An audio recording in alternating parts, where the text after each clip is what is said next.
মুম্বাইয়ের জনপ্রিয় সেই পুলিশ অফিসার চরিত্রে এবার পর্দায় ধরা দেবেন অ্যাকশন অবতার জন আব্রাহাম। একাধিক অ্যাকশন ফিল্মে অভিনয় করে নিজেকে একজন অ্যাকশন হিরো হিসেবে প্রতিষ্ঠিত করেছেন জন আব্রাহাম।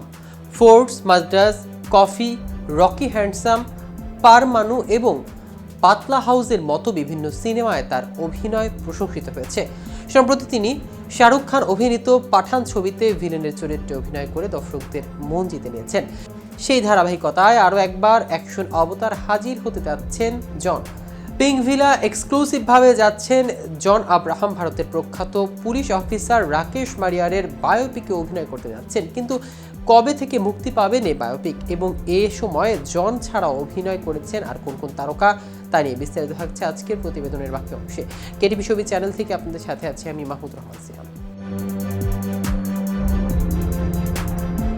মুম্বাই 1993 সালে বোমা হামলায় জাভেরি বাজার বিস্ফোরণ এবং 26/11 হামলায় তদন্ত ও উদ্ধার অভিযানের নেতৃত্ব দেন পুলিশ অফিসার রাকেশ মারিয়া। তার জীবনের উপর ভিত্তি করে একটি বায়োপিক তৈরি হতে যাচ্ছে, যেখানে তার ক্যারিয়ারের বহুল আলোচিত কেসগুলোর উপর আলোকপাত করা হবে। রাকেশ মারিয়া মুম্বাই পুলিশের ইতিহাসে অন্যতম জনপ্রিয় পুলিশ অফিসার। 1981 থেকে 2017 সাল পর্যন্ত তার কর্মজীবনে একাধিক বড় সন্ত্রাসী হামলা তদন্তের নেতৃত্ব দিয়েছেন তিনি। জন আব্রাহাম তার চরিত্রে অভিনয় করেছেন। এই সুযোগে বেশ উচ্ছ্বসিত এবং আত্মবিশ্বাসী জন। সূত্রটি আরও জানান, সিনেমাটি 2025 সালের মাঝামাঝি সময়ে শুটিংয়ে যাবেন। থ্রিলার অ্যাকশন ঘরানার সিনেমাটি চিত্রনাট্য তৈরি কাজ চলছে। ছবির নাম এখনও চূড়ান্ত হয়নি, পরিচালকদের নামও প্রকাশ্যে আসেনি। কারা অভিনয় করবেন জনের সঙ্গে তাও রয়েছে গোপনে। রাকেশ মারিয়ার জীবনীতে দেখা যাবে ডেপুটি কমিশনার হিসেবে তার ক্যারিয়ার শুরু হয়, তবে পরে তিনি হোম গার্ডের ডিরেক্টর জেনারেল হন। সেই চরিত্রের জন্য নিজেকে তৈরি করেছেন জন আব্রাহাম।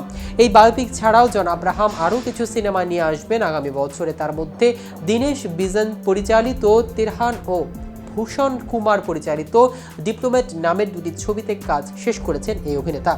এদিকে নিজের ফ্লপ সিনেমা ক্যারিয়ার অনেক সময় দাম্পত্যের কাটা হতে পারে, কিন্তু টুইঙ্কেল খান্না অক্ষয় কুমারের দাম্পত্যে সেটা দানা বাঁধেনি, বরং ভালোবাসা বেঁধেছে এবং থেকেছেও দুজন। এক ছাদের নিচে কাটিয়েছে 23টি বছর। রোববার ইনস্টাগ্রামে টুইঙ্কেলকে জন্মদিনের শুভেচ্ছা জানাতে গিয়ে একটি মজার ভিডিও শেয়ার করেছেন অক্ষয় কুমার। ভিডিওতে শুরু সবাই আমার স্ত্রীকে যা ভাবে। এরপর দেখা গেছে টুইঙ্কেল খান্না বাড়িতে একটি চেয়ারে করে বই হাতে বসে মনোরম আবহাওয়া উপভোগ করছেন। চুলে হাত দিয়ে বিলি কাটছেন অক্ষয় ঘরণী। ফুরফুরে সেই পরিবেশে তার সামনে টেবিলে সাজানো একটি জ্বলন্ত মোমবাতি, চায়ের কাপ। পরে টুইঙ্কেলকে ড্রয়িং রুমে মনের আনন্দে নাচতে দেখা গেছে ওই ভিডিওতে। কালো টপ ও সবুজ প্যান্টে মন খুলে নাচতেন টুইঙ্কেল। ব্যাকগ্রাউন্ডে বাজছে ও টিনা এই গানটি।